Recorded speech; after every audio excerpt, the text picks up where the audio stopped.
ಬೇರೆ ತರ ಮಾಡಿಸ್ತೀನಿ ಸರ್. ನಿಮ್ ಜೊತೆ ನಾನು ಮಾಡ್ಬೇಕು ಅನ್ನೋ ತುಂಬಾ ಆಸೆ ಇದೆ ಮೊದಲಿಂದ ನನಗೆ. ಅಮ್ಲಿ ಮೇಡಮ್ ಬರ್ಬೇಕು ಮೇಲ್ಗಡೆ, ನಾನು ಅವ್ರ ಎದುರುಗಡೆ ಹೇಳ್ಬೇಕು ನಾನು. ಬನ್ನಿ ಮೇಡಮ್ ಬನ್ನಿ.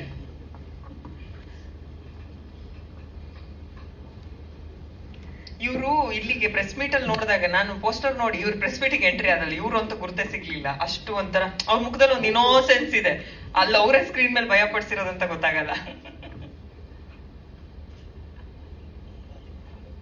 ಹೇಳಿ ಸರ್. ಈಗ ಇಲ್ಲ, ಯಾಕಂದ್ರೆ ನಾನು ಒಂದು ಫೈರ್ ಫೈಟ್ ಮಾಡಿದೆ. ಆ ಫೈಟ್ ಮಾಡುವಾಗ, ಯಾಕಂದ್ರೆ ಫೈರ್ ಫೈಟ್ ಅಂದ್ರೆ ಅಪ್ಪು ಸಾರೇ ನೆನಪಾಗ್ತಾರೆ ನನ್ಗೆ ಯಾವಾಗ್ಲೂ. ಅದನ್ನ ಇವರಲ್ಲಿ ನಾನು ಕಂಡೆ ನಿಜವಾಗ್ಲೂ. ಯಾಕಂದ್ರೆ ಒಬ್ರು ಲೇಡೀಸ್ ಹತ್ರ ಮಾಡಿಸ್ಬೇಕು ಅಂದ್ರೆ, ಒಬ್ರು ಹೀರೋಯಿನ್ ಹತ್ರ ಮಾಡಿಸ್ಬೇಕು ಅಂದ್ರೆ ನಮ್ಗೆ ತುಂಬಾ ಜವಾಬ್ದಾರಿ ಇರುತ್ತೆ. ಮತ್ತೆ ಬೆಂಕಿ ಫೈಟ್, ಆ ಫೈಟ್ ಮಾಡಿಸುವಾಗ ಏನಾಯ್ತು ಅಂದ್ರೆ, ನೈಟ್ ಅಲ್ಲಿ ಆ ಡಿಪಾರ್ಟ್ಮೆಂಟ್ ಅವರು ಇದನ್ನ ಫೈರ್ ಜೆಲ್ಲು ಇದೆಲ್ಲ ತಂದಿರ್ಲಿಲ್ಲ ಯಾವ್ದು. ಆಮೇಲೆ ಕೋಲ್ಡ್ ಕ್ರೀಮ್ ಅಂತ ತರಿಸಿ ಸ್ವಲ್ಪ ಇದ್ ಮಾಡಿ ಹಿಂಗಾಗ್ತು. ಪಾಪ ಹಂಗೋ ನನ್ಗೆ, ಯಾಕಂದ್ರೆ ನನ್ಗೆ ಗೊತ್ತಿದೆ ಹೆಂಗೆ ಫೈಟ್ ಮಾಡಿಸಿದ್ರೆ ಅದು ಏಟ್ ಬೀಳುತ್ತೆ, ಸುಟ್ಟೋಗುತ್ತೆ ಅನ್ನೋದೆಲ್ಲ ಗೊತ್ತಿದೆ.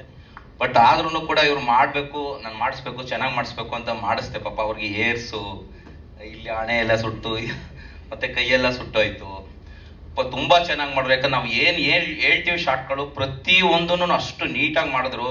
ತುಂಬಾನೇ ರಿಸ್ಕ್ ಇತ್ತು ಶಾರ್ಟ್ಸ್ ಮಾಡ್ಬೇಕಾದ್ರೆ. ಒಂದೊಂದು ಶಾರ್ಟ್ ಪಾಪ ಕೈಯೆಲ್ಲ ಸುಟ್ಟೋಗಿದೆ, ನನಗೆ ಬೇಜಾರಾಗ್ತಾ ಇದೆ. ಇಲ್ಲ ಇದು ಈ ಶಾರ್ಟ್ಸ್ ಅನ್ಕೊಂಡು ಪ್ರತಿ ಒಂದು ನಿಜವಾಗ್ಲೂ ಮಾಡಿದ್ರು. ಆಮೇಲೆ ರೋಪ್ ಶಾರ್ಟ್ಸ್ ಎಲ್ಲ ಮಾಡಿದ್ದಾರೆ. ಮತ್ತೆ ಪಂಚಾಕ್ಷರಿ ಸರ್ ಅವರು ಕೂಡ ತುಂಬಾ ಚೆನ್ನಾಗಿ ಮಾಡಿದ್ರು. ಬಟ್ ವೀರೇಶ್ ಸರ್ ಬಗ್ಗೆ ಹೇಳ್ಬೇಕಾದ್ರೆ ಲೈಟಿಂಗ್ಸ್, ಯಾಕಂದ್ರೆ ಪ್ಯಾಂಥಮ್ ಕ್ಯಾಮ್ರಾ ತರಿಸಿದ್ದು, ಸ್ಲೋ ಮೋಷನ್ ಶಾರ್ಟ್ಸ್ ಇದೆಲ್ಲ ಬೇಕಂತ. ನಿಜವಾಗ್ಲೂ ತುಂಬಾ ಚೆನ್ನಾಗಿ ಲೈಟ್ಸಿಂಗ್ ಎಲ್ಲ ತುಂಬಾ ಚೆನ್ನಾಗಿ ಮಾಡಿದ್ದಾರೆ. ನಿಜವಾಗ್ಲೂ ಖುಷಿ ಆಗುತ್ತೆ ಸರ್. ಮೇಡಮ್ ನಿಜವಾಗ್ಲೂ ನೀವು, ಯಾಕಂದ್ರೆ ಒಂದು ಫೈಟ್ ನ ತುಂಬಾ ಚೆನ್ನಾಗಿ ಮಾಡಿದ್ದಾರೆ. ಯಾಕಂದ್ರೆ ಆ ಫೈಟ್ ಮಾಡುವಾಗ ನಾನು ಹೇಳಲ್ವಾ, ಅಪ್ಪು ಸಾರೇ ನೆನಪಾಗ್ತಾ ಇದ್ರು ನನಗೆ. ಆಲ್ ದ ಬೆಸ್ಟ್, ನಿಮ್ಗೆ ಒಳ್ಳೇದಾಗಬೇಕು. Thank you. ಯಾಕಂದ್ರೆ ನಮ್ಮ ಪತ್ರಕರ್ತರು, ಮೀಡಿಯಾದವರು ಎಲ್ಲರೂ ನಿಜವಾಗ್ಲೂ ಹೊಸಬ್ರಿಗೆ ಎಲ್ಲರೂ ತುಂಬಾನೇ ಅವಕಾಶ ಮಾಡಿಕೊಟ್ಟಿದ್ರೆ ಒಳ್ಳೇದು ಮಾಡ್ತಾರೆ ಖಂಡಿತ. Thank you much. ಒಳ್ಳೇದಾಗಲಿ. ದೊಡ್ಡ ಕಾಂಪ್ಲಿಮೆಂಟ್ ಅದು. ಧನ್ಯವಾದಗಳು ಸರ್. ತ್ಯಾಗರಾಜ್ ಸರ್ ಹೇಳಿ.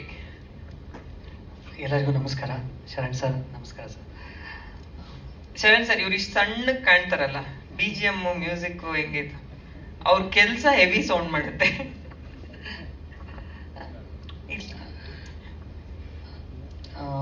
ಮೊದಲನೇದಾಗಿ ನಮ್ಮ ಡೈರೆಕ್ಟ್ರು ನವೀನ್ ಸರ್ ಹಾಗೆ ಅಂಬಾರಿ ಮೇಡಮ್ ಇಬ್ಬರೂ ನಮ್ಮ ಸ್ಟುಡಿಯೋಗೆ ಬಂದಿದ್ರು. ಸುಮ್ಮನೆ ಹಾಗೆ ಮಾತಾಡ್ತಾ ವರ್ಕ್ ಮಾಡಬೇಕು ಅಂತ ಯಾವುದೋ ಒಂದು ರೆಫರೆನ್ಸಲ್ಲಿ ನನ್ನ ಜೊತೆಗೆ ಬಂದರು. ಮಾತಾಡಿದ್ವಿ, ಸರ್ ವರ್ಕ್ ಸ್ಟಾರ್ಟ್ ಮಾಡೋಣ, ಇನ್ನೂ ಕತೆ ಗೊತ್ತಿಲ್ಲ, ಏನೂ ಗೊತ್ತಿಲ್ಲ, ವರ್ಕ್ ಸ್ಟಾರ್ಟ್ ಮಾಡೋಣ. ಒಂದು ದಿವಸ ಕುತ್ಕೊಂಡು ಸ್ಟಾರ್ಟ್